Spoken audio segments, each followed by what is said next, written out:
It's a great day to talk hockey with Grant McCagg on Habscast.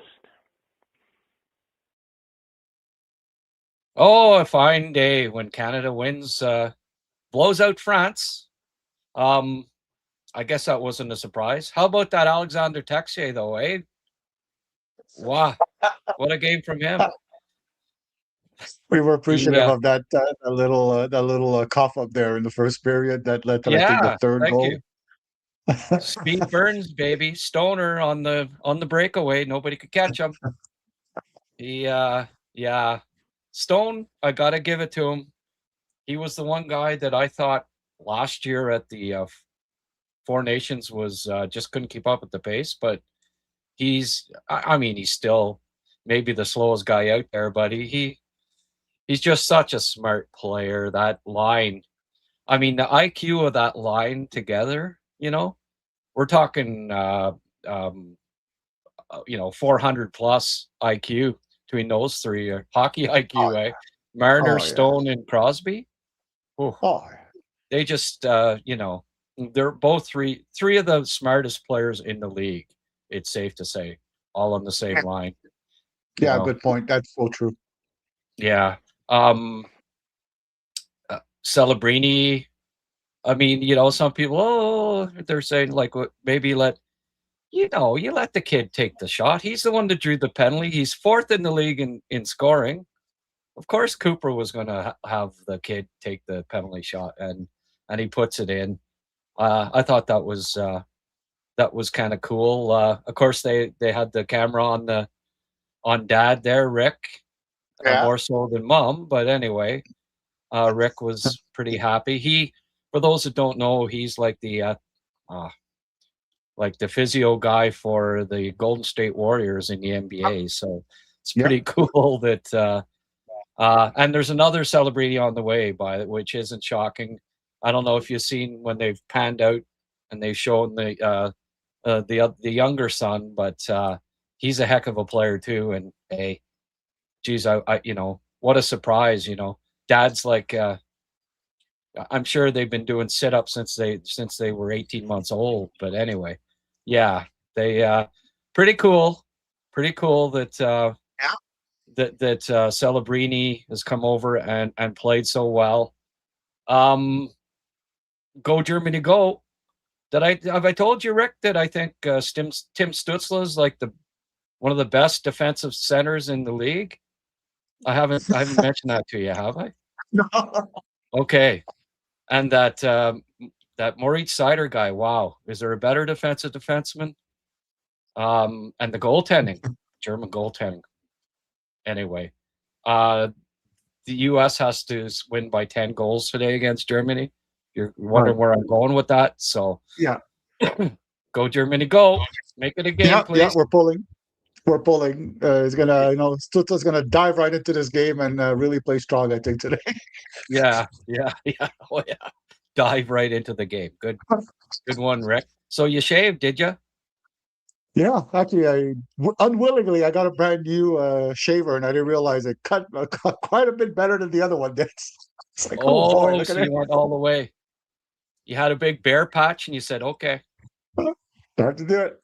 Yeah, well, you almost look a little younger without, I'd say. Yeah. Looking good. I used to look 80. Now I look 72, so I'm happy. That's right. No, it's good for you. By the way, we want Canada to finish first overall, because that would mean not potentially having to face Sweden in the quarterfinals. Which, that'd be a hell of a, that's the issue when you got the three groups and one's kind of loaded. Sweden ends up third in their group, even though they were tied in points with Finland and Slovakia. The complicated tie-breaking procedure says that they're third. Right. So that means they play against, either Canada or US in the quarterfinals. So in a sense, that's good, especially Canada finishes first, because it means really, if, on paper at least, Canada should be in the final. Thing with Sweden too that worries me is they haven't had the best tournament I find from what I've seen from them. Like I think they No. could play better, but it's a team that's playing with quite a few injured players that were some of them were on the cusp of not being there, and it's a one game tournament, right? And gosh, at their best, if they can play at their best for one game, Sweden is a heck of a hard opponent to deal with. A lot of experience, a lot of guys who are used to playing the North American game, and they're super structured, and they could easily frustrate a team like Canada that is a offensive juggernaut and a firepower team. And breaking that, stopping them at the blue line, forcing them to chase, forcing them to dump the puck, takes them right out of their element. Boy, in a 4 game, in a 4 out of 7, it's one thing, but one game, that's something to worry about. So yeah, Canada hopefully will finish first, and I'm confident they will. I think Germany's going to be able to, at the very least, not lose by 10 goals this afternoon. Yes. So Yeah. No, Germany's pretty. They've got a half decent team, and they'll be competitive. They might lose by 4 or 5, but I can't see it being any more than that. They'll show up to play today. Zeffel Cave making a good point here. Rick barely looks 18 now. There you go, Rick. So thank you. yeah, I'm a big fan of yours now too, my yes, friend. yeah, that's right. Yeah. I don't look 18, Zeffel Cave. Come on. Okay. Well, 1 out of 2 being complimented. That's fine. So Suzuki haven't, let's be honest here. He hasn't been overwhelmingly good in the tournament so far. Certainly not generating a lot of offense. I don't know. Hagel and McKinnon are pretty fast, and Suzuki's. If you were to check off all his best traits, I don't think speed would be at the top of the list. I'm not sure. Maybe they're not the best fit as a trio. I, you know, I know that they put McKinnon up with Celebrini and McDavid at the end of one game there, and I wouldn't be surprised if we see that trio in the against the U.S. if and when they play them, especially if they ever get down a goal. I mean, we haven't been subject to that in the tournament so far, but if Canada falls behind in any of the games coming up here, I think that that line will be instantly put together again. I think Cooper wanted to have a look at it, and they looked really good when they were together. Yeah. And you kind of ride those 3, right? I mean, they're all used to playing 22 plus minutes a game, so you shorten the bench a little bit, throw those guys out, maybe go with 3 lines, and don't be surprised if we see that trio again, because I don't know that Hagel, McKinnon, and Suzuki have really found much chemistry so far in the tournament.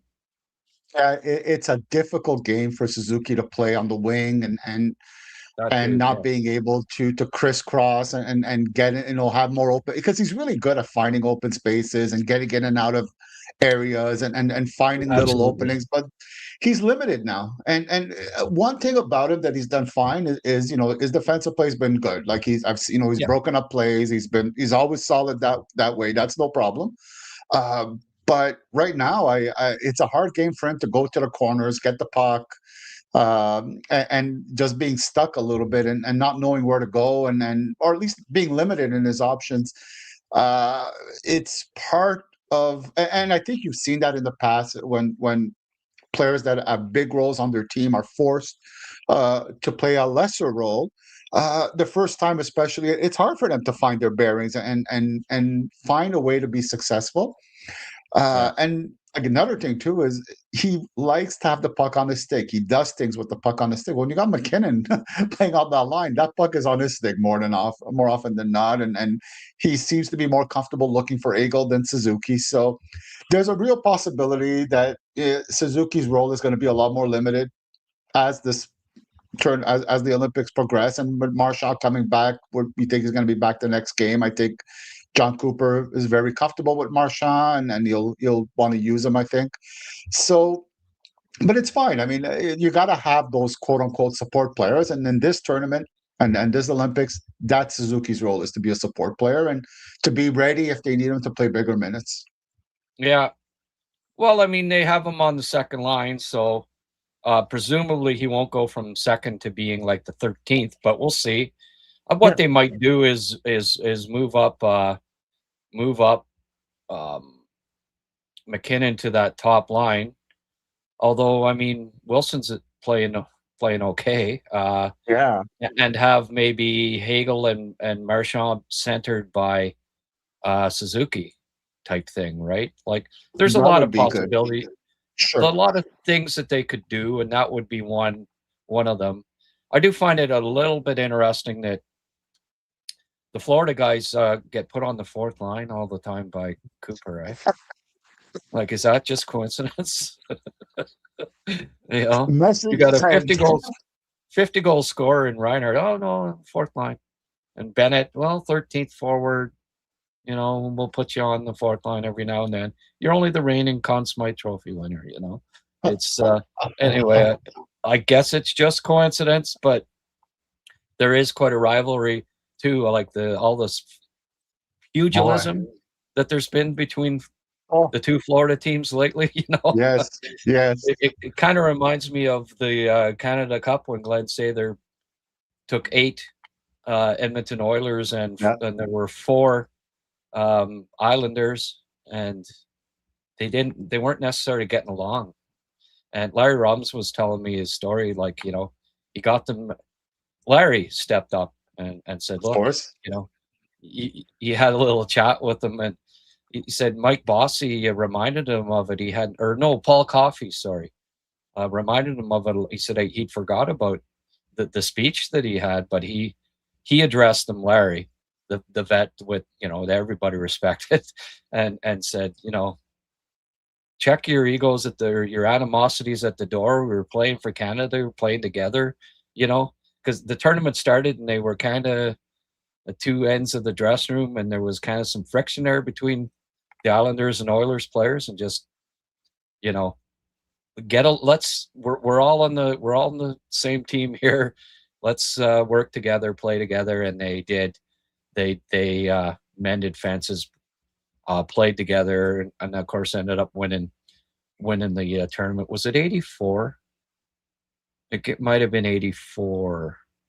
Yeah, because the Islanders and the Oilers had just played it in the in the finals. So it was 84 Canada Cup with the Paul Coffey with the breakup play at the, you know, on the 2-on-1 in his own zone, and coming up and Bossy tipping the Coffey shot. So it was an Islander scoring the overtime goal against the Russians on an assist from the Oilers. So, you know, it ended up working out well, but just another example of Larry Robinson and the respect that he garnered, you know, by all NHLers at that point in his career.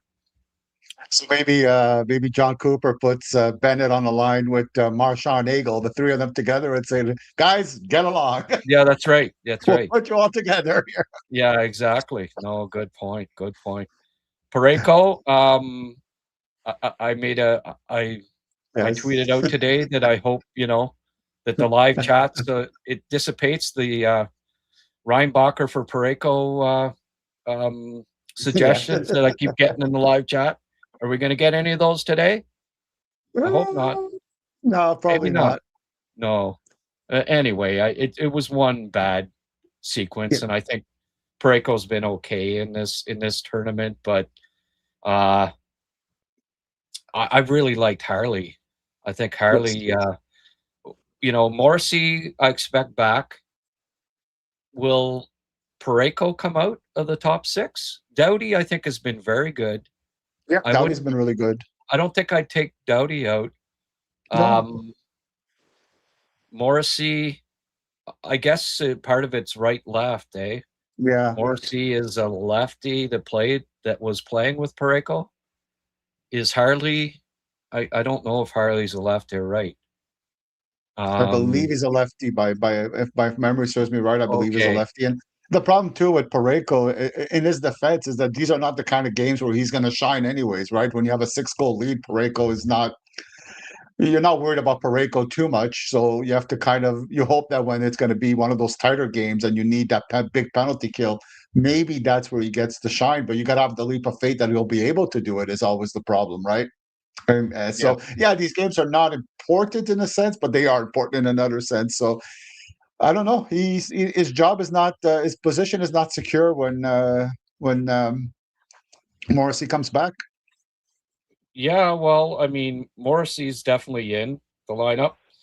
Yeah, when he's back. I'm just checking something quickly here. Yeah, Morrissey is a left. Believe he's a left, eh? Yeah, Morrissey's a left. Harley's a left. Parayko's a right. Doughty's a right. Yeah, just Harley is probably not going to play on the right. So, oh well. Anyway, it'll be interesting to see what the configurations are. I've liked Harley and Doughty as a pairing. They've been really solid. You know, I guess Sandheim's the other possibility to, if someone's going to replace Parayko, I guess on the right it would be Sandheim, right? So, makes sense. I don't know. We'll see, but they'll have another game or two to have a look at it and see what all transpires. But this guy here has been playing all right. My gosh. Look at that shot, eh? God. The team that has him on their lineup must be so happy. Yeah. Boy, the French commentators and RDS are a lot more excited about Yuri Slafkovsky today than they were at the draft. That's for sure. I think they've warmed up to him, Rick. Oh man. I had a little Twitter debate with another person too when I mentioned that, he signed at a $7.6 million a year contract until 2034, or 33, I think. Absolutely incredible for the Habs. And somebody made a comment going, yeah, he's the best scorer on a terrible team in Slovakia. Big deal. I'm like, yeah, he's the best scorer, one of the top 3 scorers of the tournament, and he has nobody to play with. That's even better than expected if you want to go by that argument, which is a ridiculous argument because Slovakia does have good players.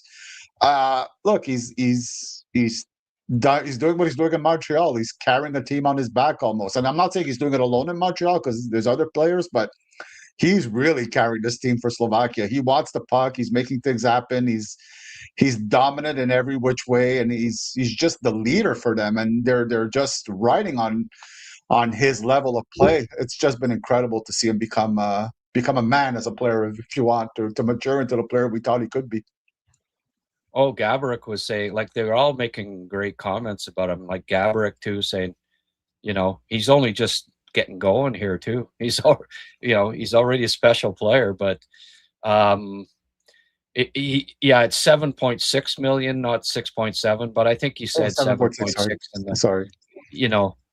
Which is still a highway robbery for what he brings. Like you said in the tweet, like, imagine in 32, 33 at the end of his contract, he's making 7.6 million a year when the base salary is probably, the average salary is probably going to be 5 million. Yeah. And here's what will be a superstar in the league. I have no doubt about it. Making just over the average, really, right?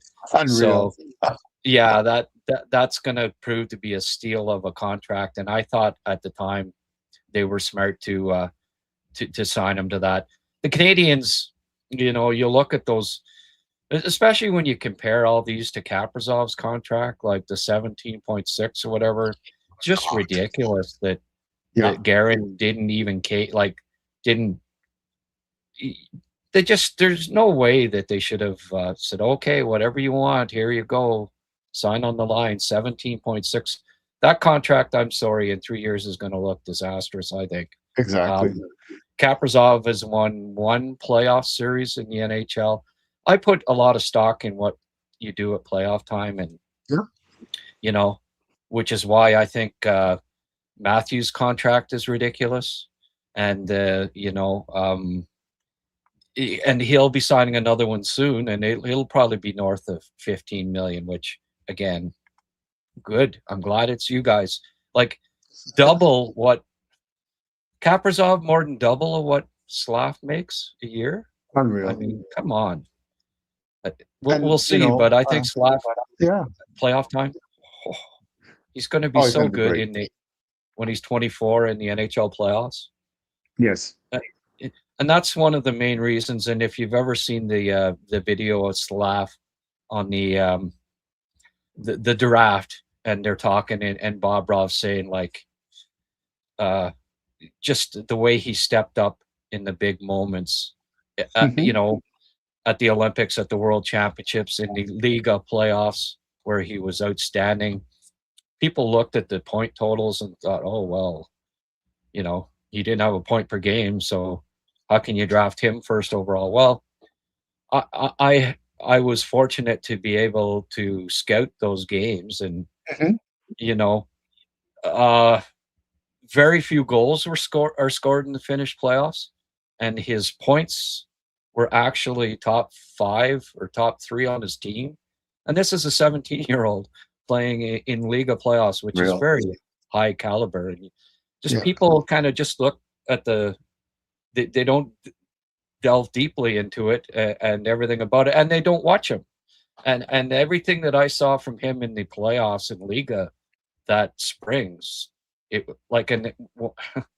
when I compared it to what I was seeing from Shane Wright, where he was on the ice for 3 goals against per game average, it was just a night and day difference at that point for me. And there was no way that Shane Wright, I hoped that the Canadians went that route with Slaf, either Cooley or Slaf. It was one of the two, as far as I was concerned. And as things turned out, and I found out later, even though Kent Hughes said, well, it's between Cooley, Slaf, and Wright, Wright was not being considered by them. They just said that to keep the media from freaking out, because all we'd heard for a year was that Montreal was going to, the consensus number 1 pick was Shane Wright, and it would have just caused a firestorm that just would have been crazy. Trust me, because when I first said in January that I didn't have Shane Wright first overall, it was nuts. It was just, the vitriol and the hatred, and it was just, I'd never seen anything like it. And all it is an opinion on a draft, but for people that actually were that, hated me that much for it, it was phenomenal. But it just goes to show you how passionate hockey fans are, and Habs fans especially. They thought, hey, this guy, they've been hearing it for a year that this guy was going to be the savior. He was an exceptional player status. He was going to save the Montreal Canadiens. And when a different opinion from that came out, it was wild. But anyway, I think it's safe to say now there aren't too many Hab fans that would still be saying we should have drafted Shane Wright. Yeah, no, I we've seen that, Grant. We've seen players at plateau at 16 years old. It happens. You mature earlier, and then sometimes you finish growing at 16, or you have your development curve is different. The development curve of players varies tremendously, right? You generally think that they're going to play it, they're going to get better on a constant basis from year after year, but it doesn't work like that. You get peaks and valleys, and sometimes it stagnates a little bit. And again, to get back to Slafkovsky, why you had him number one. I personally ranked him one. I had Cooley two and Oslin third. I think is that when you watch enough league, and you've watched a lot more than I have. I've watched some. It's a ridiculously defensive league on top of it. Like they really, really trap a lot. It's Yeah. hard to produce a ton offensively. So uh, when you can, that's really impressive. Some leagues bring different things to the table. The Liga League is a little bit less offensive than most leagues. It's a much more structured, safe, conservative game than other leagues are. So that's also something to keep in mind when you look at the point totals, is where the guy's playing. Absolutely. I'm just curious, what you have any idea who Slovakia might be playing in the first round, or sorry, in the quarterfinals? I'm sorry, I should have looked. I forgot to look. I don't know. Yeah, well, the thing is, we don't know because whoever wins, right? But yeah, it's the top four teams that get a bye, right? The first place team, and then the next. So Finland, I presume, Slovakia, Canada, and US will get the bye to the quarterfinals, right? Okay. Unless I believe Germany, so. unless Germany can upset US. No, it still won't matter because Finland's 16 goals for, 5 against. So, okay.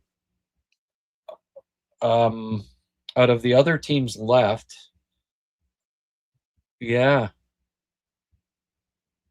Slovaks would have the second best record.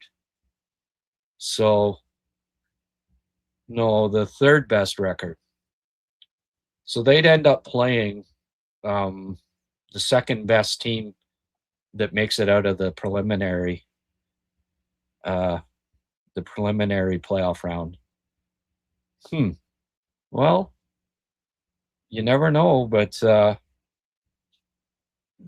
it'd be cool to see Slovakia in the semifinals. I really hope they can keep this rolling, because it's such a great story. They're not considered one of the top four teams, obviously, but I mean, winning a bronze last Olympics, winning getting to the semis this time would be something else for that country. I'm really pulling for them.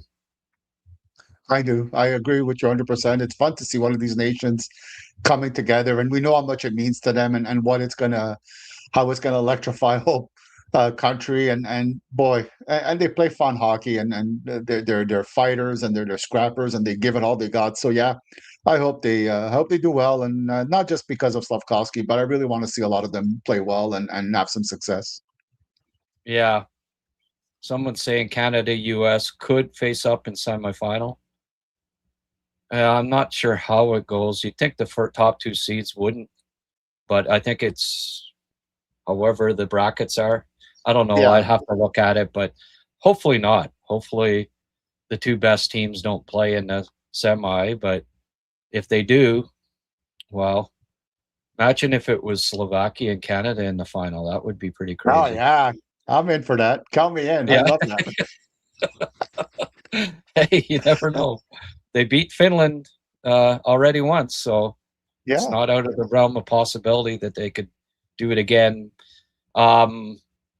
Cappy didn't play yesterday. He was quarantined. Lundell. I heard that there was illnesses running around, eh? Yeah. Thanks, Lundell, who was his roommate, was sick, and then so Cappy had to be quarantined. Like, bad enough, the poor kid that hadn't got to play a second yet when he could have played because Lundell was sick. Well, he's his roommate, and he's quarantined. And just come on, poor guy. I hope he gets to play a little bit. Is there a more frustrating team than Florida? Sorry. Yeah, I know.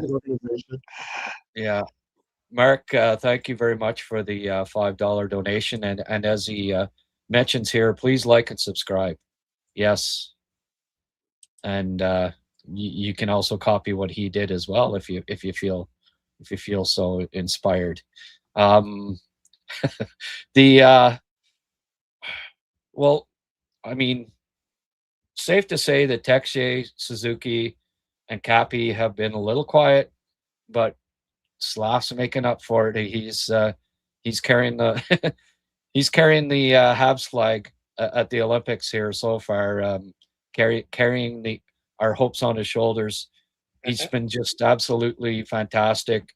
Goal and an assist last game, set up the Dvorsky goal that meant that they won their group, which is pretty cool. Like it's weird. I honestly just tuned in when there was 20 seconds left, so I missed the goal. And I'm watching, and the score is 5-3. And I look at the score as 5-3 Sweden, okay. And then I see Slovakia, they're celebrating and they're hugging in. Okay, did I look at that score wrong? Was it really 5-3 Slovak? No, it's still saying 5-3 Sweden. And then I understood what was going on. Yeah. Pierre, is Next Level a new sponsor? No, that just is up there by coincidence.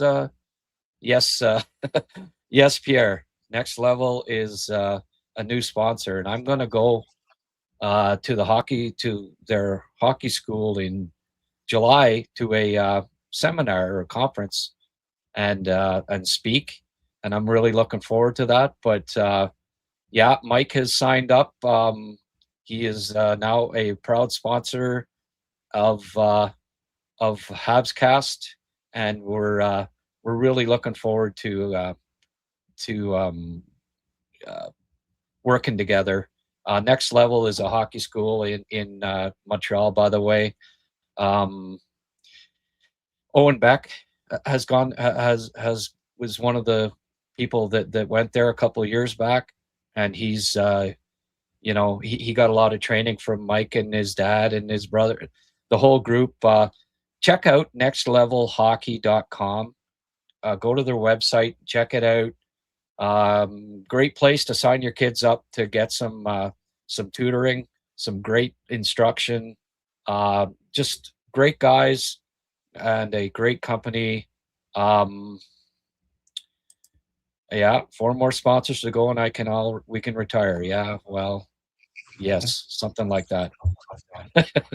Thanks for asking. Yeah, please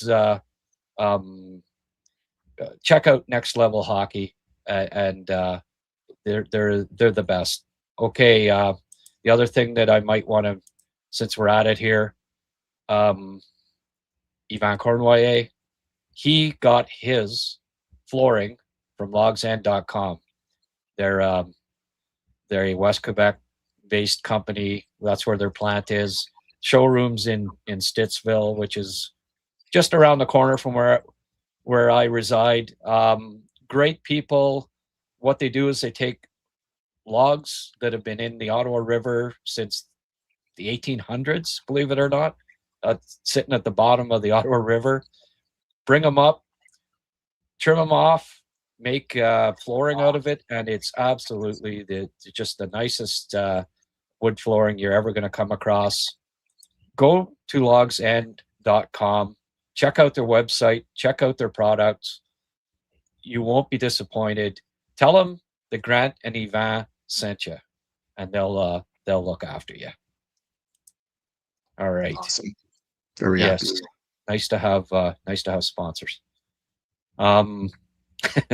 So yeah, we wait to see if Germany can hold those Americans to under 10 goals, and I'm pretty confident. Moritz Seider, I hope, plays 50 minutes tonight. Yeah, they're safe to say. Well, Germany surrendered 5 goals so far in the tournament, so I don't expect them. They're pretty good. The German league's good hockey.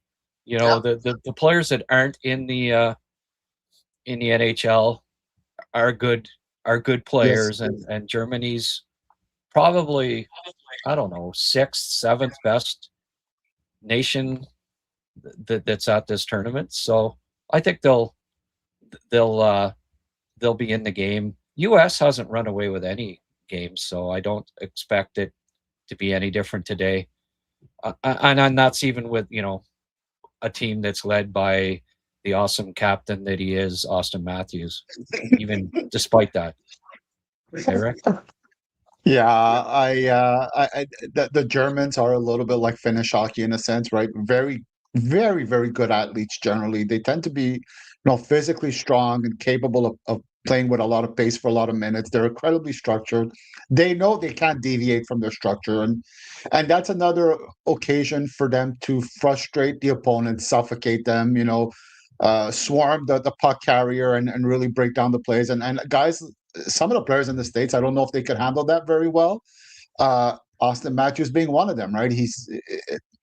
When things go well, Austin Matthews can be almost unstoppable. But when things don't go well, does he have the capacity to fight through that and be effective in other ways and be patient and do all those things? I don't know. We haven't really seen that a lot from him in his career up to now.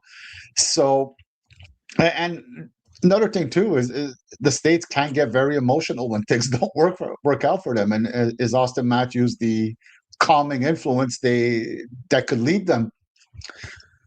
Remains to be seen, to say the least, right? We haven't seen that part of him ever. So this could be a really big trap game for the U.S. And I wouldn't put it past. Another thing too is they're very well structured, the German teams, but in recent years they do have some offensive firepower. Draisaitl and Stützle, and these guys can really, really take a game over by themselves and give them that spark, a little bit like Slafkovsky's done with Slovakia. So yeah, it's going to be a tough game for the States if they're not really, really ready to play and really mentally ready to be in the game and focus and take it one shift at a time. They could be in a lot of trouble. Don't count the Germany out at all. Yeah, for sure. Pierre saying, if I can only survive the next 10 days without hockey, geez, I don't know. I could have swore I watched hockey today there, Pierre. I will be grateful. Miss the Habs and NHL hockey so much, it's almost embarrassing. Geez, what do you do in the summer, Pierre? Poor guy. You must just suffer every summer. Yeah. Okay. Well, hang in there, buddy. I don't know. I'm enjoying the Olympics. I don't mind it being switched up a bit with a bit of Olympic hockey. I love it. I'm really looking forward to Canada hopefully winning another gold medal. It would be pretty cool. Tom Wilson sticking up for his teammate today against some behemoth Frenchman there, 6'6", 240-pound guy. Yeah. The guy kind of almost like ragdolled him there, really. Eh? Oh. It's like strong boy. He threw Wilson down and didn't. I don't think he was expecting that the guy would be able to handle himself that well. But I don't know, when you're 6'6", 240, chances are you're able to defend yourself okay. Tina was saying, "Oh, that friggin' Wilson, blah blah blah blah blah," and I didn't have an issue with it. That was a cheap shot on McKinnon at the end of a blowout by the biggest guy on France, and I mean Wilson's not going to get suspended for it. I don't think. It just meant that he got tossed out of a game that was a blowout, and just sending a message to other teams that, hey, I will drop the gloves. Hello, US, I will drop the gloves if you try that crap on one of our star players in the future. It's a hockey thing that happens all the time, right? A little bit of frustration by the French team. Then Wilson felt like he had to retaliate, and as you said, very well, he has to send a message to the other teams. I think Wilson complaining that he was thrown down was a little bit much. I'm like, yeah, you got thrown down. He did what he had to do. Sorry, but it doesn't happen to you very often. It does. This time it did. It wasn't like, I felt like it was a cheap shot. I don't think it was a vicious, trying to take Nathan McKinnon out. Cheap shot. I think it was, a little hit because he was frustrated and he was looking to put the hurt on somebody. I didn't understand the French team always giving like a little bit of a dirty hit. It's like, sorry, Did you notice that too? They did it to I think it was St. Jarvis. Sorry. Yeah, exactly. Yeah, no, that you saying that just it made me brought back memories of I was playing outdoor contact hockey and we just moved indoors, but it was up in the Gatineau Hills, and there was this. He was probably only 18, maybe 19 at the time, but huge family, and he was a big boy, and he decided to drop the gloves with me there. I'm not really sure why, but and he was probably, I don't know, 6'2", 220 at the time, and I just gave him the old quick bear hugging down on top of him, and of course, ref gave me like I wasn't going to swing with him. I'm 5'9", and he was like 6'2", 6'3" already, but I mean, he grew up to be just a monster. I'm glad it wasn't 4 years later that he decided to do this. But anyway, taught the young lad that, hey, you got to be ready for the bear hug. Yeah. I wasn't going to start swinging against him. I just the quick bear hug and put him down, and thank goodness he fell down. Anyway, yeah, that's probably what that other guy was thinking. I imagine he's not used to fighting, Right. too much on skates anyways. And he just, okay, I'll just I'll chera him, I'll just grab him and put him down. And that, anyway, he little bit of self-preservation there probably on his part, but all good. I'm not a Tom Wilson fan, but over these 2 weeks, I'm on Tom Wilson's side.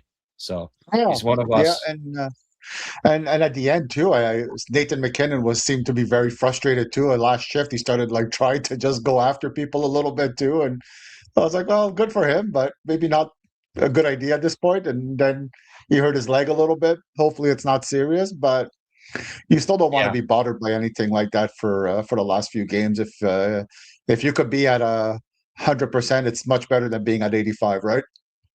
Absolutely, yeah. Bryce Pickford's still out. I guess one more week of this day to day. Keep going to the website and checking, and it's day to day.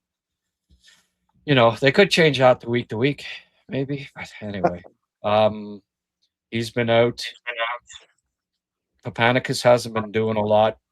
There is one particular Habs prospect, though, that's doing quite well, and I'll get to him in a few minutes. What's this? Pierre Crino is a big boy. Was surprised to see him throw Wilson around a little. Yeah. No, he's like 6'6", 240. So, but anyway, matter to Wilson, he'll tackle anybody. So the curling, what have you thought of all the controversy? More people talking about curling than ever, right? The last a violent sport of curling. Yeah. I don't know, like cheating, like a lot of people. Oh, those cheating Canadians, eh? Like putting your finger up. How much does that change? By touching a curling rock with your finger, just as it's crossing the hog line. Is that all the difference in the world between whether you make the shot or not? Like, anyway. I just thought it was fun to watch. Just so much anger and frustration. I was like, wow, I've never seen this in curling. But no, they're competitive. I'll tell you. Anyway, it's a little bit of a sidebar to all the curling action going on there, and and then the Canadian women's team got, all of a sudden that's just they're keeping a close eye on whether you touch the rock with your finger as it's crossing the hog line. That's something that was ignored forever. All of a sudden it's they've got spotters and the whole works. So they're going to have to start going to replays. They'll probably, the coach on the one curling team will have a challenge Oh, we've got a finger challenge. Did he put his finger on that? Yeah. At the hog line, were they touching it with their fingers? It'll be just like in offsides in hockey, right? You know what it is, Grant. We spent a lifetime telling the whole world that we're nice, respectful people, but really, Canadians are all about cheating as much as they can, right? The cat's out of the bag. Sorry, folks. Yeah. Well, I mean, I did see comments. Oh, I thought you were supposed to be. Yeah, we are till you piss us off. And then you find out. Like, look back at the World War I and World War II. See how nice our Canadian soldiers were, right? Yeah, right. No, the Germans didn't want don't. When the Germans heard that the Canadians were the guys that were coming in to fight, they were not happy. No, Canada got quite a reputation in the world wars that okay, these guys fight tooth and nail. Our elbows are up. Darn right. Yes, well said. Well said. Anyway, just a little. Yeah, we're nice till you push us, and then we're not so nice. War criminal codes were written from what Canada did in World War One. Yeah, well, yeah, no, take no prisoners. Let's leave it at that. Yeah. Yes. So, I understand you got a prospect of the week there, Mr. Springhetti. Yes, sir, I do. And I think it's one that you are also quite a bit of a fan of, Grant, if I recall some of our conversation, right? Yep. We are talking about Carson Carels. And here he is. Wrist shot leads to a goal. Good shot, leads to a goal. I should say slap shot, sorry. But, let's see that again, Rick. Yeah. Okay. Let's pause this. Carson Carels, left defense, Prince George, 6'1", 202 pounds. That is prototypical defense size, isn't it?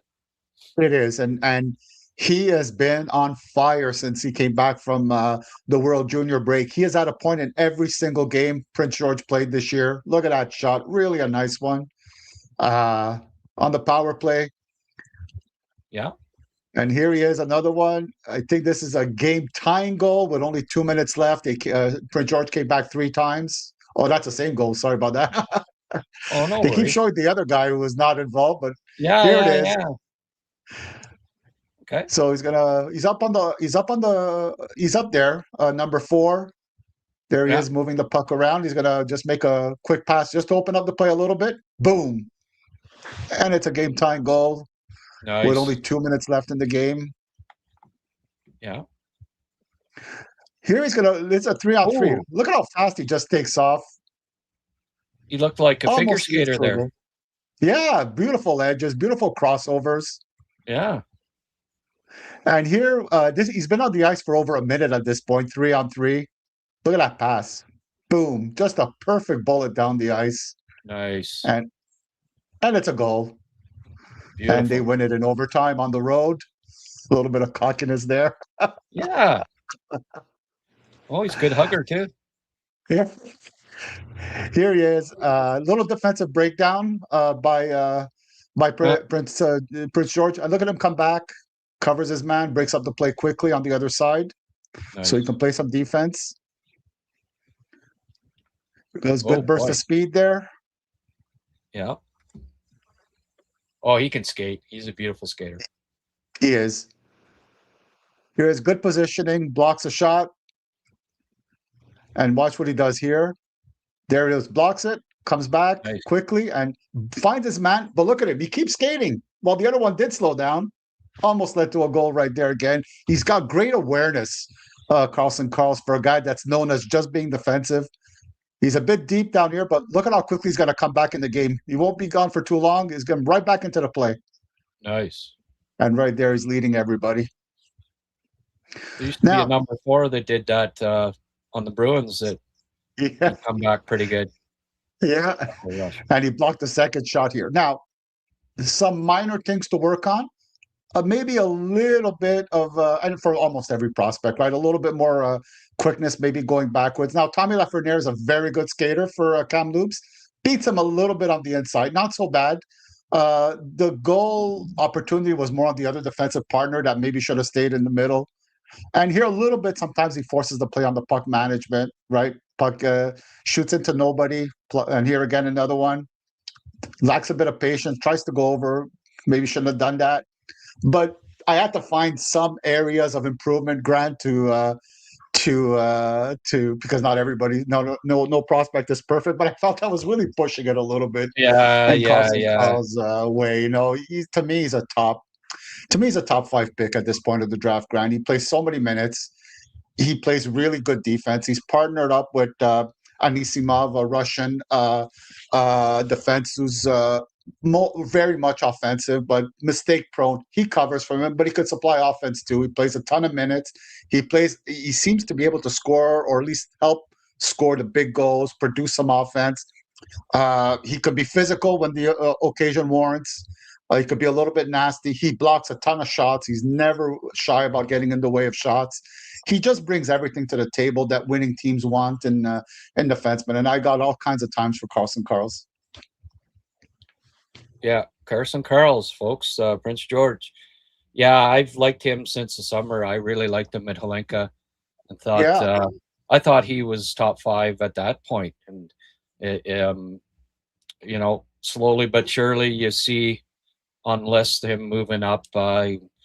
Eventually got into the top 10. Now, a number of guys, including Craig Button, have come around on him, think that he could be even the top defenseman taken. I think he's in the discussion. Verhoff. Have you had a look at Verhoff yet? Recently did. Did very good. I mean, I'm impressed. Yes. Little scoop, if I know, I think he's my top defenseman, though, Carson Carels. Right now, if I could, if I had to pick, I just think there's just a little bit more offense, a little bit more puck management, a little bit more quickness. I just a little tad more. I just love Carson Carels, the way he plays. Okay, well, it's Carson Carels, so if he's your favorite, you're going to have to learn learn his name. yes, I will do a better job. I'm too busy watching him and admiring to pay attention to his name sometimes. That's the problem, Grant. Well, Carlson. I mean, it's easy, it's an easy Carlson Carels. Mr.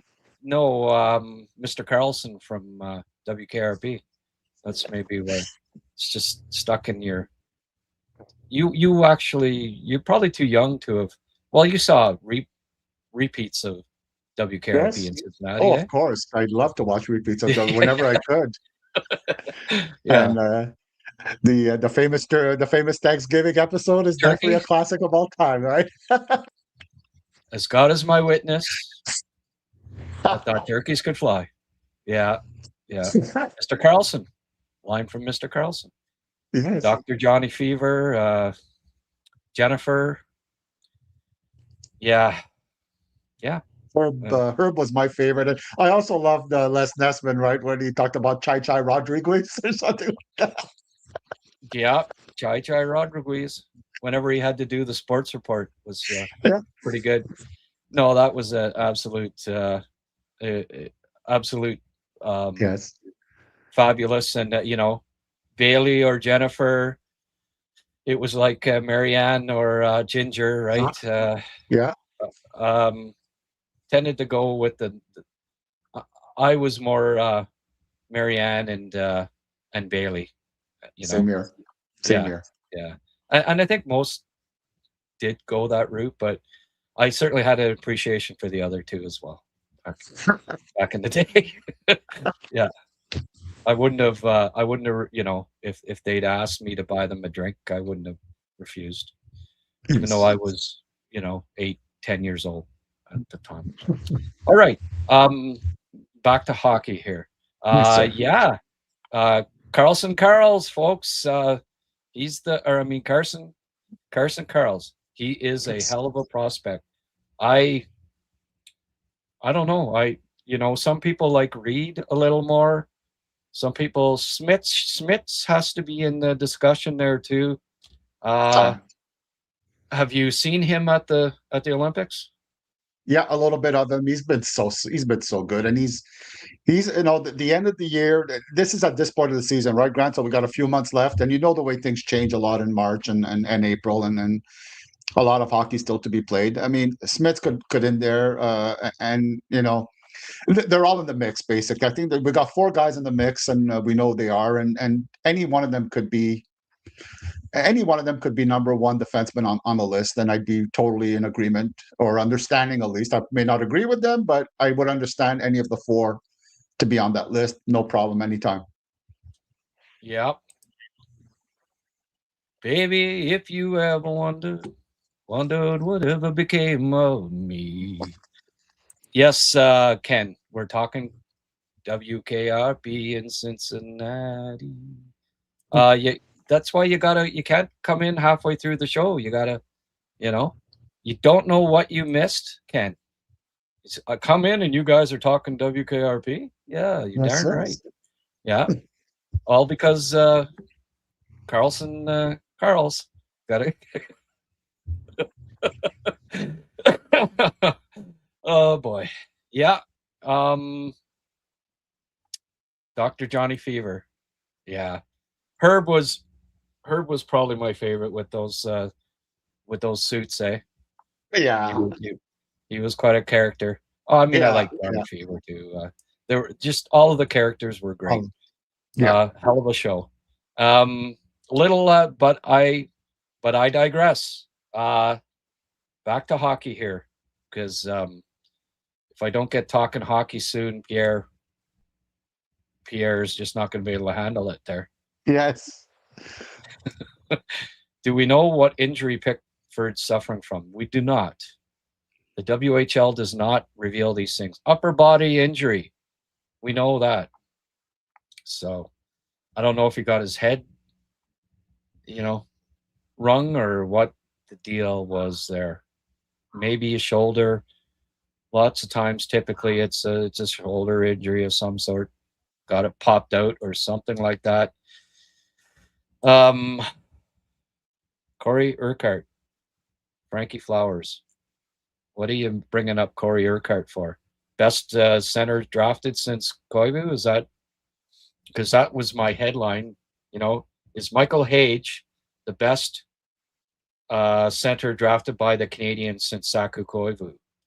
I'm going to show a little clip here because, believe it or not, Michael Hage is my Habs prospect of the week, Rick. Awesome. Merely because he had 5 points against Penn State, top 5 or top 6 ranked team in the league. So he's not just doing it against Mercyhurst anymore. He's I got highlights from Friday night, and I'm going to show it in a couple minutes here. But just off the top of your head, if you were to say, best center prospect at this stage, before they enter the NHL, what they've done up till now, might he be the best center drafted by the Canadiens since Saku? Yeah, I'd have to say yes. I mean, just because of how much he's development and just how skilled he is. He's just ridiculously skilled. And as always, I'm sure you're going to have some fantastic clips to show everyone, Grant. You always do. Yeah. Well, I mean, Thomas Plekanec, Plekanec would be probably the guy that you'd say, it's going to have to be pretty good. And we don't even know if Michael Hage is going to ultimately play center for Montreal. Right. But certainly at this stage, like Thomas Plekanec, before he entered the NHL, I don't as far as before they played, none have been as accomplished, I don't think, as Michael Hage is at this point in his career. Alex Galchenyuk was obviously very highly touted. But he was playing on the wing quite a bit at that point. And then when he joined the NHL, that's where he played. When he played for the U.S. at the World Juniors, he played on the wing. People can remember that the year that he was drafted, and it was a strike year, and they missed the start of the year. the NHL season, and he played for the U.S. On the wing. Obviously, KK was pretty highly touted at 18 when he came in, but by the time he was 20, he was struggling. Already starting to struggle, and he wasn't progressing. Like trying to think, Suzuki. People might say, "Oh, Suzuki." Well, Habs didn't draft Suzuki, so he doesn't count, right? Cappy would be the only other one that you could say, blah blah blah. But as far as offensive upside goes, I think Hage, if he puts everything together, it has better puck skills than Cappy and a little more offensive upside. So, do I think that he replaces Cappy as the second line center in the future? Earlier in the year, I was a little hesitant about it. Today, I'm less hesitant, and I think it's a possibility that down the road, perhaps Michael Hage supplants Kapanen as the second line center. But even if he doesn't, I also think it's not beyond the realm of possibility that he eventually plays on the wing on the top line too. So I think it's anywhere from first line winger to third line center. Somewhere in there is where Hage will end up playing. But let's have a look at let's discuss this further after a look at the. Of course. This is a Friday night. He had 3 points. He was outstanding in this game. He really was. But we'll see. We'll see him here. The very first shift he was on for a goal against. I wouldn't say it was necessarily his fault, but he was -1 first shift. There's a hit. I like the physical part of his game has really stepped up. But you'll see in these. I really like how his game has evolved away from the puck. He competes a lot harder than he did last year at this level, and it's nice that he's on a team that's a lot more. They're enjoying a lot more success this year. There he gets the puck out. Made the nice defensive play and then gets the puck up. Comes in, supports the winger. But love that stride, eh? He's got such a long stride. Very, very powerful skater.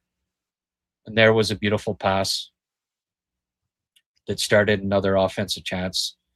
He's constantly creating offensive opportunities. Here he is again. Stops up. Look at this little dish back to the defenseman. Eh? Oh, he really and that ended up being the first goal, first assist for him. But here again, look at that pass. I got to back that up a bit. Yes. So he comes in with the puck here, makes the 2 really nice moves, stops up dead, and then it's too bad that the camera's so far away, but yes, hopefully you can see that, if you got a laptop, folks, if you're watching on your phone, check it out on your laptop later and full screen. Grant, Again, what I'm getting visions of a little bit of Michael Hage is some Vinny Danfos in him, in a sense that he does a lot of plays off his backhand passes and things like that, okay. that Vinny did a lot of. Similar size too, eh? Yeah. Yeah. Here he is. He gets a shot in through. He's good at getting shots in on the power play. He's very good on the power play. Well, we saw that. And there's the we'll back that up again here. The feed here. He gets the shot through, comes back to him. Okay, right here. Gorgeous feed. That was his second assist. Yeah, I don't mind that. Hey, if he can pick up his defensive part of the game like Vinny Danfus, he'll be a star. Because Vinny was one of the best two-way centers in the league at his prime. absolutely. But very similar sized player too. Here he is winding her up. What a skater, eh? Almost went end to end. You still with us there, Rick? I think Rick might be frozen.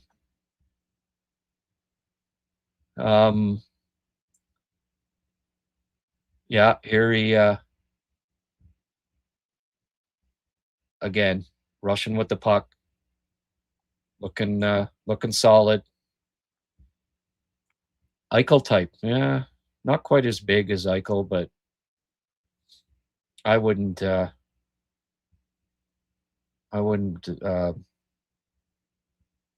that far. Rick's going to have to come back out and back in.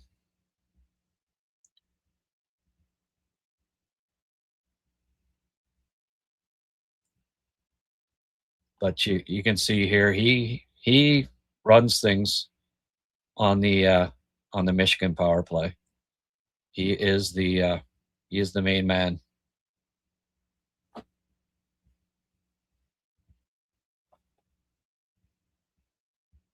This is just in the first period alone. So anytime somebody can have that much highlights in just one period alone, you know that he's impressed. Rick, you back with us?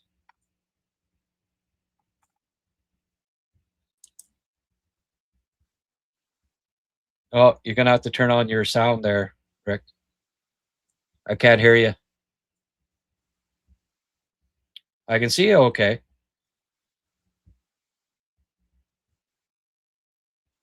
Here he is. He gets the puck. He just dominates on the power play with his puck possession and feeds everybody else. You can see why he's the top playmaker, assists per game in the in all of college hockey, and he was such a dynamic playmaker at the World Juniors. Look at this here, eh? Holds onto the puck. Oh wow. He got hey, I hear you. He got hooked there. Should have been a penalty, but I think because they're already on the power play. So okay, we feel sorry for you. But at the time it was 2-2, very tight game. But like I was saying, Rick, I've already got 5 minutes of highlights, and it was only 25 minutes into the game. It just goes to show you just how impressive he was. And there again, gets the puck and gets it back to the defenseman just so smartly. Gets it in on net. I love his vision. Really sees the ice well. And again, back to the point, just keeps creating chance after chance after chance. Got back to the puck there and got the shot on net. His assist in the third period to tie it up is beauty too.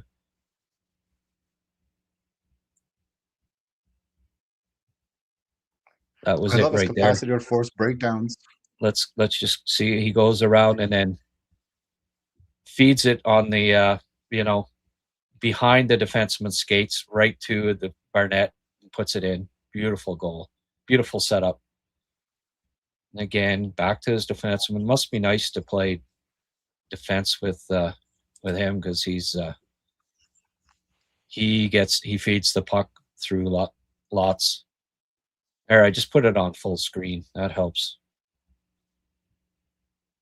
You need it with these highlights. I like how his defensive game has come. It's really come a long way this year. Last year, I was a little worried about it in the start of this year, but he's back playing center. As you probably notice, TJ Hughes, who is the second leading scorer in college, is centering another line, and they've got Hage back centering. Actually played some with Spence and Horkov. So the first round line.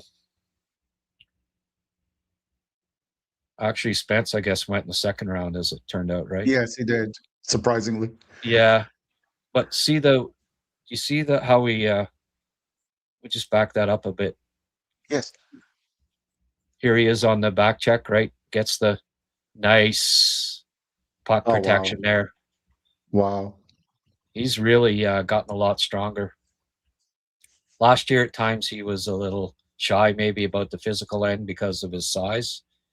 But you can tell that he put on some muscle, and it's really paying off for him this year. I mean, he's in the discussion for best player in college hockey this year. Mm-hmm. I wouldn't be surprised if he's not a finalist for the Hobey Baker. Got to be in the running, I think. He's playing. He's averaging less than 16 or 17 minutes a game, ice time too. Mm-hmm. So I was looking at his his points per 60 minutes, over 5 points for every 60 minutes he plays, which is just a phenomenally high stat. And that's a sophomore too. So Wittenbach has a little higher. Like, he's having a hell of a freshman year, boy, that Ethan Wittenbach kid. Yes. But Hage is second. And just to be over 5 points per 60 in any league is phenomenal, let alone a teenager. I guess maybe he's 20 now, but former teenager earlier in the year playing college hockey. It's rare. 5 points per 60. Here he is again. Just, one last chance with a 4-4, protecting the puck, and got the chance. Oh, and he's great on 3-on-3 too. Oh, for That's sure. why you see so many. Look at he just fed it through. That's why he has so many points in the extra times, because just 3-on-3 with his skating and puck protection skills, he's future 3-on-3 player on the Habs. There's no doubt about that. Here he was joining the play. Too bad that the puck bounced off his stick there, because he had a prime scoring opportunity if it didn't. This is all in the overtime. Look at this. Oh, wow. Oh. Like, how did that not go in? Wasn't that something, though? Amazing. You don't see that because it didn't go in, but what a friggin' rush. I'm just backing it up here for one last look at this, because and here is the nobody else scored a goal in the shootout. He did. And what a beauty. Again, we'll be seeing him he'll be taking some here. Okay, we're going to back it up to here. He'll be taking shootouts in the Habs in the future. But look at this. And then the pass back. That would have just been all over social media on Friday night, over and over again, if he'd have scored. But then just one last look at this, the move, eh? Beautiful hands. So that's where he's got the edge on Cappy, obviously. It is just his hands are way better, way better than Kapanen's. And if he can ever develop his defensive game up to close to Kapanen's standards, then you may and get better on faceoffs, he may eventually be the second line center on the Canadiens. But I also think he wouldn't be out of place on the wing on the top line either, like that. Pick your poison. One or the other, right? So do I think he's the best drafted at this stage in his career? Best drafted Habs center prospect since Koivu? I would think yeah. I would have to say yes. And who knows? Maybe he ends up even being better than Koivu down the road. We'll see. But hell of a prospect. The Habs have one of the best players outside of the NHL, without a doubt, in Michael Hage, and a bright future with a club that the Canadiens could not add a prospect over the next 5 years, have none in the system, and they have a bright future. But when you consider like Fowler, Reinbacher, Zurovsky, and this guy, Pickford, all coming, and a host of other really promising guys, the Canadiens are going to the next decade. I think they're a playoff team just because of the just sheer talent, both on the team and coming in the pipeline.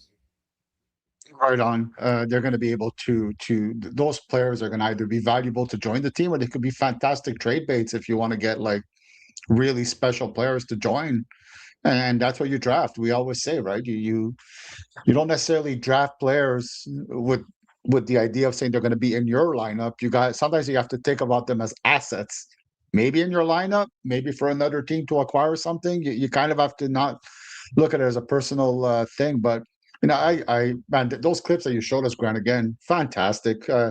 I love his capacity to open up the ice for his teammates. He could do it so many ways. He could skate into open spaces really well because he handles the puck. He skates well, moves well. He could hold on to the puck a little bit because he has that patience and that vision to force opponents towards him and then move it to an open teammate. Or he could pass it quickly and cause a breakdown that way. He just creates so many opportunities for his line mates in many different ways, not just one or two. So, boy, I can't wait to see him in Montreal, and hopefully it's going to be in a few months. Yeah, well, I'm pretty sure that he's ready. Like, maybe the best player in college hockey. So, what's he got left to prove there? Yeah. He's ready. He put on enough muscle. He's strong enough now. Skates well enough. Certainly smart and skilled enough to play at the NHL. I think he can help the Canadiens in the playoffs. Like, you go with your top best 12. I don't know. I like him more than Alex Texier. Put it that way. I know I always keep poor Alex. Hey, he's done wonders considering that he was bought out by a team earlier in the year, and the Canadiens signed him to a below average contract. So it's not, it's nice to have the depth, right? But for sure. But if you ask me, who do I think's a better player right now between Texier, Veleno, Hage, and anybody else that might be on the bubble, I would say Michael Hage will be able to help you more. So for sure. I hope he gets into the lineup at the end of the year, gets a couple of games in, just like Demidov did last year. And if they make the national championship game, it's on April 11th. The regular season ends on the 16th. So we get at least one game in, maybe two, if Michigan goes all the way to the championship game. Demidov got 2 games in last year, so basically the exact same thing. I hope he signs, he gets in the lineup, and I'm pretty sure if he does sign, the stipulations will be, well, he plays the last 2 games of the year. It's typical, like even Sean Farrell, when he signed, that was one of the stipulations that he got to play and burn a year of his deal, and he wasn't going to the AHL. I think Hage is ready to for an NHL look right now. So All good. Absolutely, Grant. Thanks very much once again for Habs fans. You're really giving them all a lot of hope. Yeah, for sure. Okay, Rick. Well, I'm going to let you go there, buddy. I'm going to answer a few questions here and then get up and get ready to watch Germany swamp the Americans. Thanks again, Grant, and sorry again for the little glitch, but these things happen once in a blue moon. Oh no, that's okay. It was during the you weren't even Yes. on. Your face wasn't even on screen, so I just I get used to your comments when I'm talking now, so it took me a couple of minutes to get used to it, but anyway, we forged ahead and we got her done. Thank you. Thanks, Rick. Thank you. Have a nice day, everyone. We'll probably try to get you post game on one of the Canada post games if you. Sure. Are you gonna? I don't know when the games are. Probably 3:00 or something like that. The playoff games. Yeah. Are you gonna be able to watch them? Nah. I finish work at 4:30 around usually, so probably the third period I could watch. So that might be difficult for me, but I'll be in the chat, chipping along and having fun with all the great listeners, and I have a lot of fun with that. Okay, my friend. Thanks, Rick, and thanks, everyone. We'll see you soon, buddy. Later, Grant. Thank you. Okay.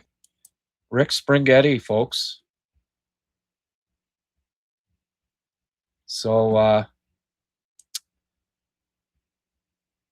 KQ says CA. Okay.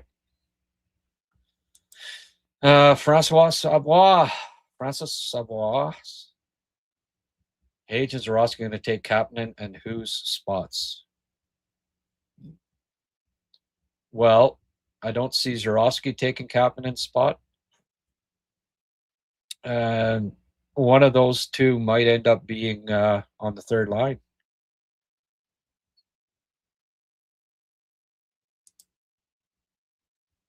Hage is NHL ready? Yeah, I believe he is. NHL ready. Absolutely. Same situation as Hudson, that he doesn't need AHL seasoning. Yeah, I don't think he needs... Well, put it this way. He's not going to... If he signs at the end of the year, it's going to be to finish the year at the NHL level. That's just how they get signed as a rule. They can always say, well, if you just want him to go to the AHL, then we're not signing at this point. So I suspect that it'll be NHL the rest of the year.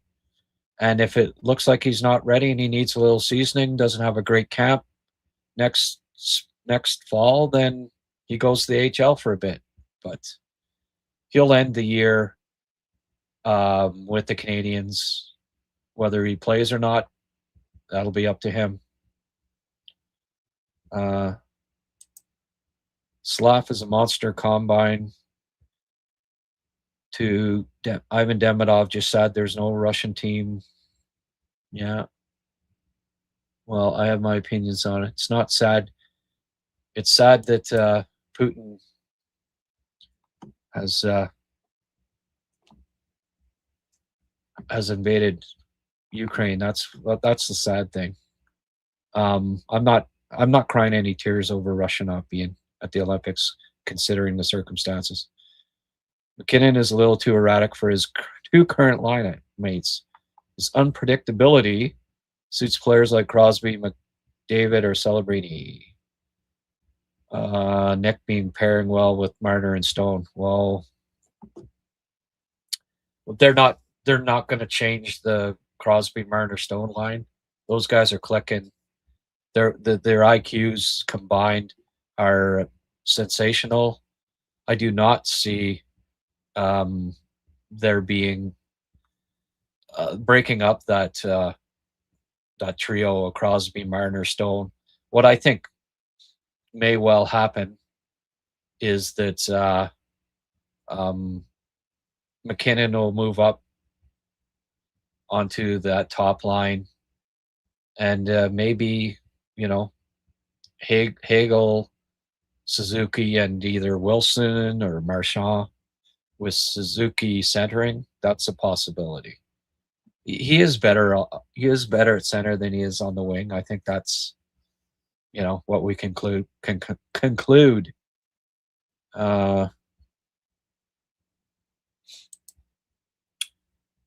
Suzuki's the kind of guy who will shine more against a team like the U.S. where defensive play will be more important. We'll see. I hope so. He can be better. We know that. That's just we haven't seen the best of Nick Suzuki as of yet. My question would be, what importance do you attach to face-off wins versus being a center? There are a few more impactful centers that are not great on draws. I'm not quite sure, Mark, what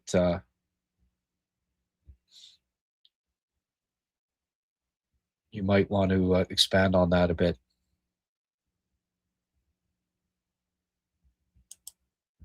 Jay says he's struggling. I don't know if he's struggling. He just hasn't. We can see better.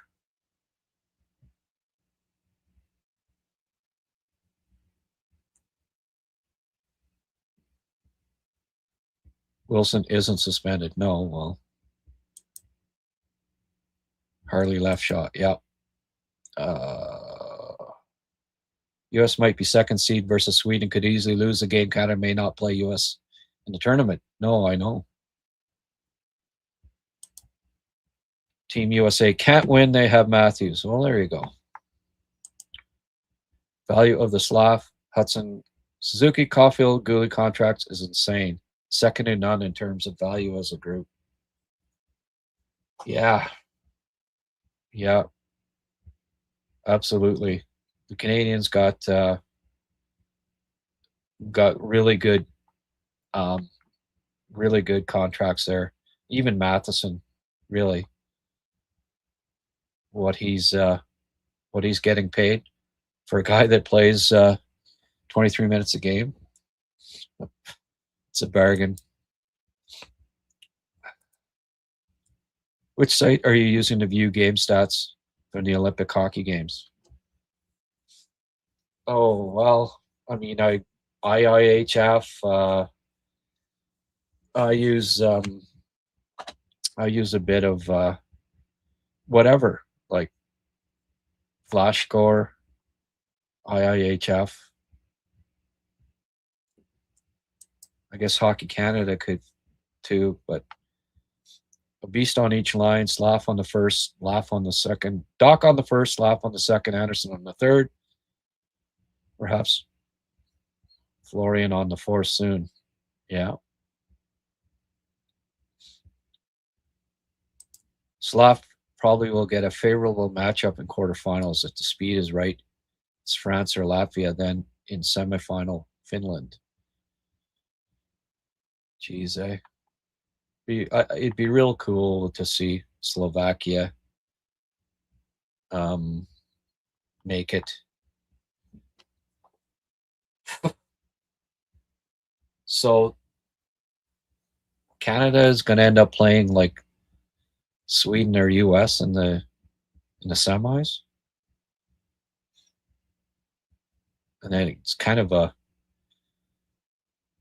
like Finland could go to the final without playing Canada, US, or Sweden. Weird how it shakes out sometimes. Sudbury is going to win San Jose their first cup one day. Could be. Cooley will be very similar to Matt Duchene.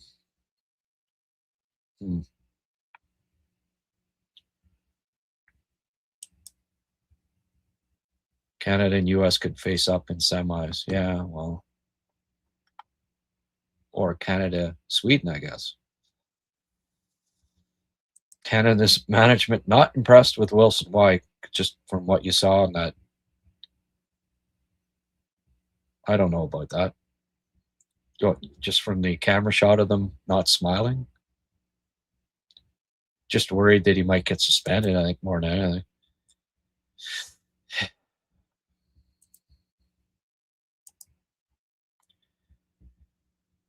Congrats on both sponsors. Hope for you that more sign up. Yeah.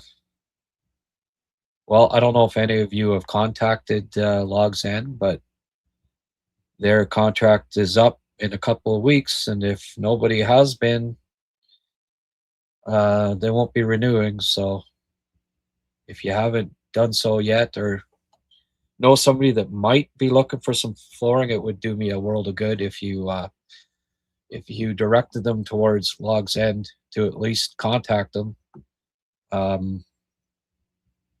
I'd love to get them to renew their contract. They only took 2 months just to see, right, if there's any feedback. And so, you know, as much as I like likes and subscribers and all of that, it's the sponsors that are going to keep me rolling here. Yeah. Celebrini, McKinnon, McDavid on the same line is a cheat code. 3 of the top 4 scorers in the league on the same line would be pretty cool. Takes balls to take on Wilson when they do not fight anywhere else. Yeah.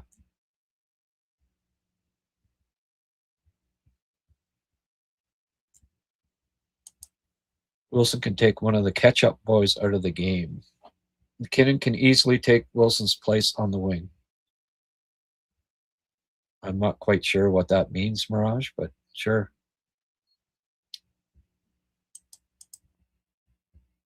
Oh, one of the Kachucks? Is that what you're saying? Yeah.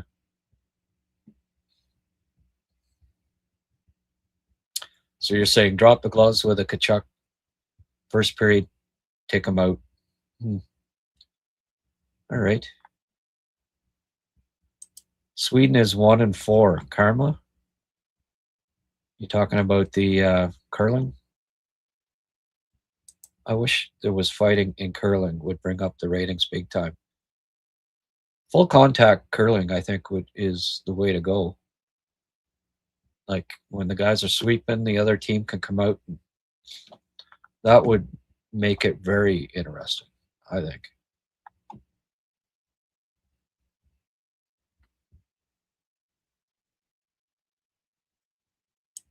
Hello, gents. It's the dream team. Yeah, pretty good team. Bailey Quarters. Yes.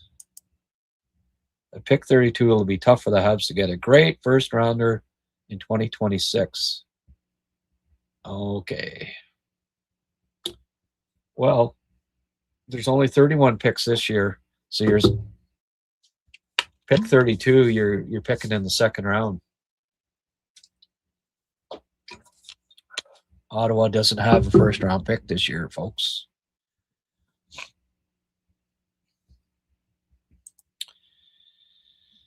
Yeah, I'm not going to sing it again.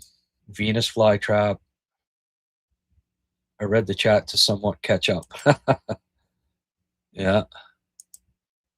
In line with your title, which I'm sure you'll get to later, no, I believe Hage is a winger in the NHL. Well, he might be. But at this point, he's a center, drafted as a center, and he's a prospect. So we say center prospect, but yeah. Yeah. If he does replace Cappy as the second-line center, and he's a hell of a center, I agree. How about Ribeiro? How about not Ribeiro? Mr. Divo had soft, didn't back check, didn't help the team win anything. One-way center. Yeah, no, not Ribeiro. Kid had nice hands. I got to give him that. He had that one move too. And it always fooled guys, but no. Better prospect than Mike Ribeiro. Hage seems like a worker. I believe he gets better taking draws. Very few NHL centers come in as no doubt face-off guys. Yeah, but usually they come in and they're already decent in the league they're playing in, and he's not. So there's a pile of work to do. And believe me, the face-offs are even tougher at the NHL level. So as a rule, you have to at least be a 50% guy in the league you're in, or you're in trouble against the best. I'm just going to bring up his stats here and see what his what his face-off percentage is now. But in looking at that game, certainly the game that I highlighted there, I didn't see him win too many draws. Yeah, he was 33% in that game on face-offs. So, but better. Okay, he was better in the next night, 64%. But this year on draws overall, he is 44%.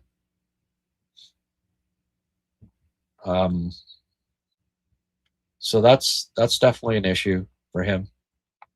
It'll take time, and it's one of the reasons why he's not likely to be a center at the NHL level for a while. Suzuki, Hage, Captain, and Evans, we're going to need some left shot.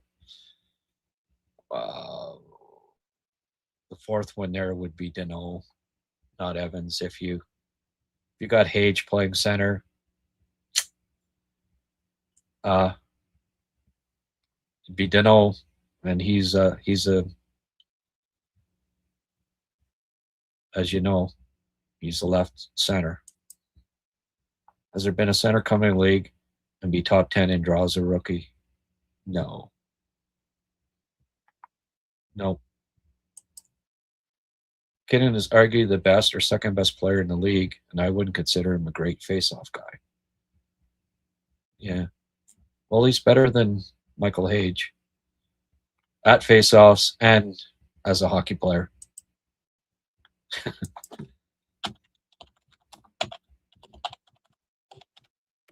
Again, like we're talking about, if you're a 44% face-off guy in college, you know what you're going to be in the NHL for your first 3 years? Probably about 34%. So Nathan McKinnon is not a 34% face-off man. I'm just going to look up his face-off stats here now. Don't know what they are exactly, but I know that much, that they're not. He's 51% this year on face-offs, so that's actually a good face-off guy. Anytime you're 51% on face-offs, that's good. It would be quite a few years before Michael Hage would be a 51% face-off guy, if ever. Some said Hage might be an Eichel type. Yeah, well, he's not that big. A little bit like Eichel, maybe, but didn't catch the Canada game with Suzuki that bad. That bad? I don't think anyone's saying he was bad, just he can be better. Not seeing a lot of chemistry with that line. Mirage was saying Suzuki just doesn't fit on that line on the wing.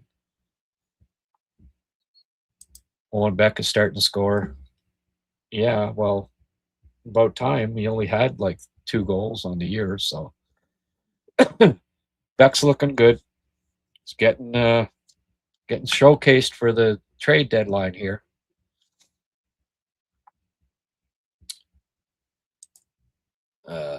Here's a new name. They're not winning till they have an A+++ goalie. Well, other teams win without an A++ goalie, so I don't know that it's you have to have. Was Antti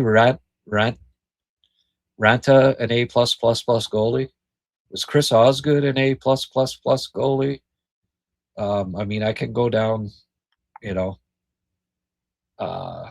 Aiden Hill, Vegas. Was he an A plus goalie? They won the cup. You know, you don't have to have a best goalie on the planet to win. I'm excited to see what Hughes has in store for us once the season restarts following the Olympics. Yep.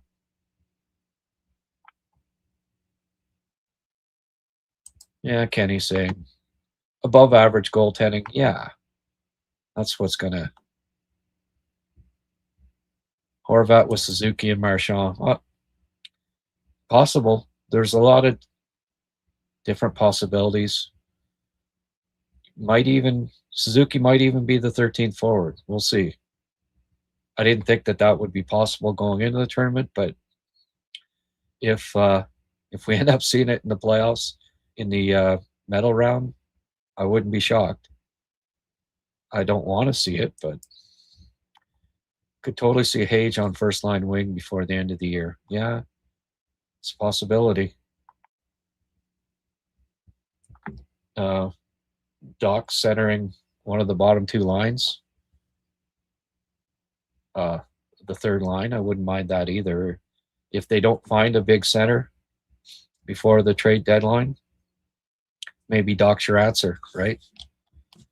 I think they need one in the bottom two, at least one out of their top four. Well, Hage. Anyway, we'll see. We'll see if Doc continues to play well.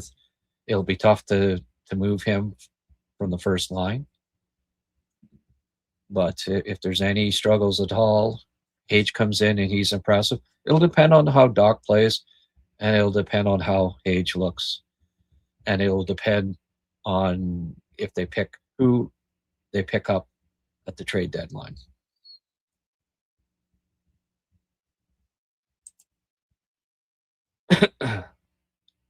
What would be my reaction if the Habs traded Struble and Arbor and kept Engstrom? I'd be surprised, just because I think they want to have a physical presence, and like I don't think they want to bring up Engstrom, who's 22, and to be a spare defenseman.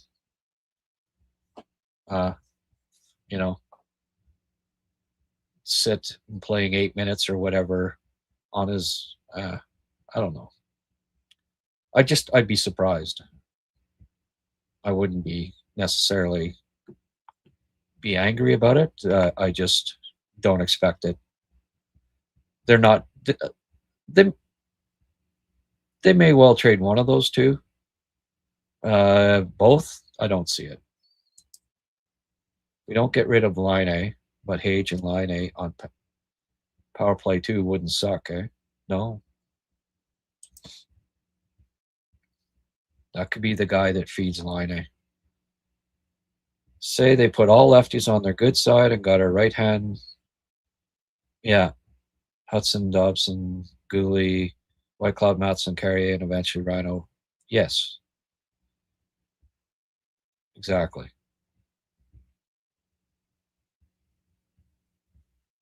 But I think Engstrom has more trade value than Arbor and Struble, so that's why I think he's the and he's not necessarily a fit with the three lefties that they've got in there, and then needing physicality and him not really bringing that. So compare Zorowski to Martin, O'Brien, and why Frondell. Yeah.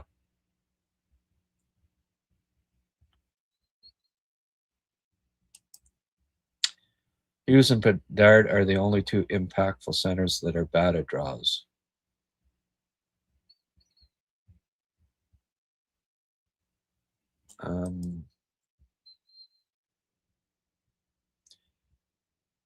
Well, Zorowski, I see Martin and O'Brien as centers, and Denye actually eventually.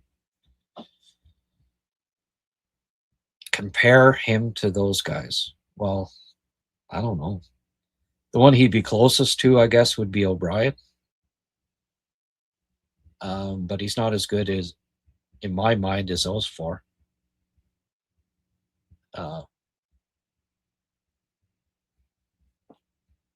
It's closest to O'Brien. And who's the best? I don't know. I like Denye, Martin, and Frondell quite a bit. O'Brien would be fourth. Take your pick. Frondell probably, but very close, and then close between Martin and Denye as well.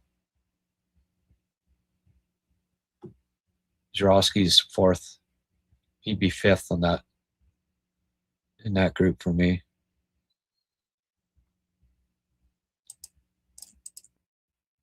Well, the only two that I can think of.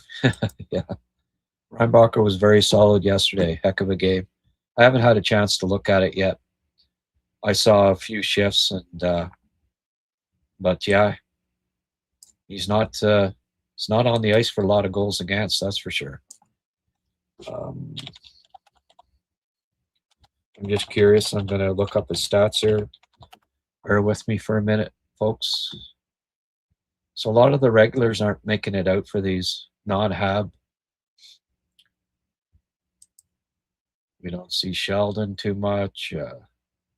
Donnie. Just a sec here. I'm going to. Okay. Reinbacher's been on the ice for 1 goal against in the last 4.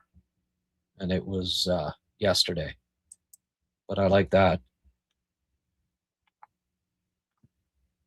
You get a regular defenseman like that, and he's only. I'm just having a look at the goal against here quickly. Oh, yeah. He's not at fault for that. He was actually defended pretty well. Got a stick. So, 1 goal against Reinbacher in the past 4 games. That's excellent. And he wasn't at fault in any regard. That's excellent as well. So, good stuff. I'll have to have a look at his shifts there, and I'll let everyone know how I thought he looked. All right, folks. That's good for today. Appreciate everybody coming out. Oh, got another toonie from Mark. If you were thinking of donating something, you better do it quickly, folks, because I'm going to go about another 5 minutes here at most. Thank you, Mark. You contributed twice today. I appreciate that. Always much appreciated for your support. Well, good. I'll have a look at Reinbacher's shifts, and next show that I do, I'll let everyone know what I thought.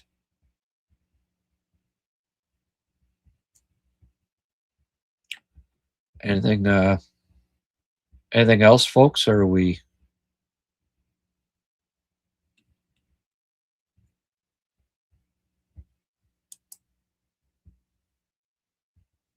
No problem, Francis. Thanks for your fairly new name here. I appreciate you coming on, and don't be shy. Don't be shy to ask questions. Like when I see new people pop up here. I still believe Rhino needs to be in the NHL to progress properly. Well, I don't think the AHL is hurting him. He's only played, 70 games in the AHL. So, but I hear what you're saying. I think he can play in the NHL, and he'd probably be better player in the NHL, I think, than he is at the AHL level, honestly. I just think he's one of those guys that'll play just as well or better right away in the NHL than he does in the AHL. And this Anthony, I think that's a fairly new name. Again, don't be shy to ask questions, folks. That's what I'm here for. All right. So we wait and see who Canada will play. We wait and see if I'm going to go upstairs now and watch this game and see if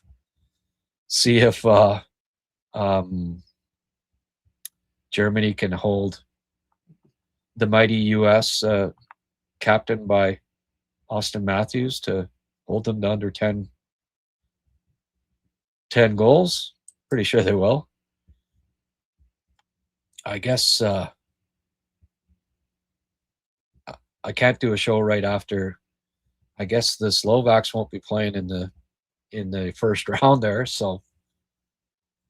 But I'll definitely do post-game show after the quarterfinals. Absolutely. I'll be keeping a close eye on the Slovaks, Finns, and of course Canada. I don't know if I'm doing a show tomorrow, but if I do, I'll let people know. I'll put up a link early on X and Blue Sky, and get it up on YouTube early.